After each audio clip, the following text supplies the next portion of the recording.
Welcome to Sweet Life Beat Life. We hope this video helps. You start by opening System Settings and heading straight to Users and Groups. This is where Accounts live. Once there, click the padlock and authenticate with an admin account so you can make changes. Make sure the account you'll remove is not the one you're currently signed into. Switch to another admin if needed. You're setting permissions and preventing accidental self-deletion.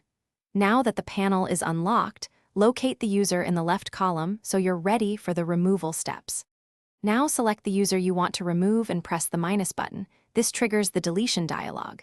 Carefully choose how to handle the user's home folder, save as a disk image for backup, leave it in place, or remove it now to free storage. The why is simple. Backups prevent data loss, deletion reclaims space.